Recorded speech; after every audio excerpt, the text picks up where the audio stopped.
নমস্কার বন্ধুরা, চলে এলাম আবারও নতুন একটি রেসিপির সঙ্গে। আমার আজকের রেসিপি ম্যাঙ্গো মিল্ক পুডিং। গরমে কলিজা ঠান্ডা করা দুর্দান্ত একটি রেসিপি। সবাইকে অভিনন্দন আর ভালোবাসা জানিয়ে আমার নতুন রেসিপি শুরু করছি। চলুন তাহলে দেখে নেওয়া যাক।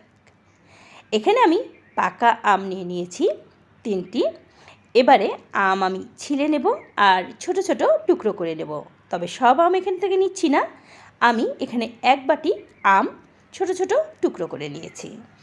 চলুন চলে যাচ্ছি পরবর্তী স্টেপে। আমের পিউরি করে নেব, তাই একটি মিক্সিং জার নিয়ে নিয়েছি আর আমের টুকরোগুলো দিয়ে দিচ্ছি। এবার আমের পিউরি করে নিয়ে ফিরে এলাম। চলে যাচ্ছি পরবর্তী স্টেপে। এবার সম্পূর্ণ আমের পিউরি আমি একটি ফ্রাই প্যানে নিয়ে নিচ্ছি। আপনারা কিন্তু আমের টক মিষ্টিটা আগে চেক করে নেবেন আর তারপরে এখানে চিনি মেশাবেন। আম আমার আজকে অনেক মিষ্টি ছিল, তারপরেও আমি 1/3 কাপ এখানে চিনি দিয়েছি। আর এবারে দিয়ে দিচ্ছি 1 টেবিল চামচ আগার। এবার আমের পিউরির সঙ্গে এগুলো সব উপকরণগুলো একসঙ্গে খুব ভালো করে মিশিয়ে নেব। এরপরে গ্যাসের চুলা জ্বালিয়ে দিয়ে 2 মিনিটের মতন জ্বালিয়ে নেব। আমি এখানে একটু আমের পিউরিটা ঘনই রেখেছি, কোনো জল ব্যবহার করি নাই। আপনারা চাইলে এখানে আরও পাতলা করে আমের পিউরি তৈরি করে নিতে পারেন। এবার একটি বলে আমি আমের পিউরি জাল দিয়ে নিয়ে ঢেলে দিচ্ছি। এবার একটি প্যাচেলার সাহায্যে আমি খুব ভালো করে চারিদিকে সমান করে দিচ্ছি, এতে করে জমে যাওয়ার পরে টুকরো করতে সুবিধা হবে। এবার ফ্রিজে আমি রেখে দিচ্ছি 1 ঘন্টার জন্য। চলে এলাম পরবর্তী স্টেপে। এখানে আমি 2 কাপ বা হাফ লিটার দুধ নিয়ে নিয়েছি। এবারে গ্যাসের চুলা না জ্বালিয়ে এখানে আমি দিয়ে দিচ্ছি 1/4 কাপ চিনি আর দিয়ে দিচ্ছি 1 টেবিল চামচ আগার। এবার ভালো করে মিশিয়ে নেব। ভালো করে মিশিয়ে নেওয়া হয়ে গেলে এবার আমি গ্যাসের চুলাটা জ্বালিয়ে দেব। গ্যাসের চুলা জ্বালিয়ে দেওয়ার পরে 2-3 বলকে এটা আমি খুব ভালো করে ফুটিয়ে নেব। আর এখানে আমি দিয়ে দিচ্ছি প্রায় 1/4 কাপ গুঁড়া দুধ।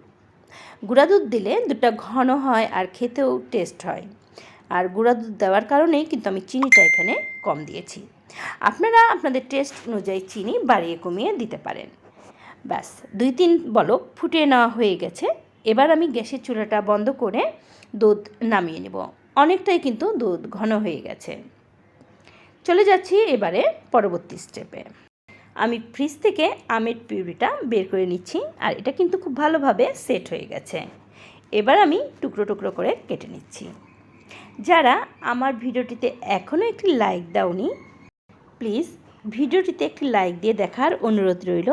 আর সম্পূর্ণ ভিডিওটি দেখার পরে ভালো লেগে থাকলে চ্যানেলটি সাবস্ক্রাইব করে আমাকে এগিয়ে যেতে সহযোগিতা করার অনুরোধ রইল। ফ্রেন্ডস এবং ফ্যামিলির ভিতরে ভিডিওটি শেয়ার করার অনুরোধ রইল। যারা প্রথম থেকে আমাকে সাপোর্ট করছো সেই বন্ধুদের আমার অন্তরের অন্তঃস্থল থেকে অনেক অনেক ধন্যবাদ। দেখো আমের পিউরিগুলো আমি ছোট ছোট টুকরো করে কেটে নিয়েছি আর চলে যাচ্ছি পরবর্তী স্টেপে। এবারে যে মোল্ডে আমি এই পুডিংটি তৈরি করব সেই মোল্ডের ভেতরে আমি দিয়ে দিচ্ছি ছোট ছোট করে কেটে রাখা আমের কিউবগুলো। এবারে কিউবগুলো দিয়ে দেওয়ার পরে এর ভেতরে আমি দিয়ে দেব যে দুধটা আমি জাল দিয়ে রেখেছিলাম, সেটা কিন্তু এখন আমি এর ভেতরে দিয়ে দিচ্ছি। আর এরপরে আমি একটু নেড়ে দেব, এতে করে আমগুলো চারিদিকে সমান করে পড়বে। আর একটি প্লাস্টিক পেপার দিয়ে খুব ভালো করে ঢেকে দিচ্ছি, এতে করে ফ্রিজে রাখা অন্য খাবারের গন্ধ এখানে আসবে না। তো এবার আমি এটা 1 ঘন্টার জন্য ফ্রিজে রেখে দিচ্ছি। ফিরে আসছি 1 ঘন্টা পর। প্লাস্টিক পেপারটা উঠিয়ে নিয়েছি আর পুডিংটা কিন্তু খুব ভালোভাবে সেট হয়ে গেছে। মোল্ডের চারিপাশটা একটি ছুরির সাহায্যে কেটে নিয়ে আমি এবার মোল্ড আউট করে দিচ্ছি। দেখুন বন্ধুরা, খুব ভালোভাবে কিন্তু পুডিং সেট হয়ে গেছে।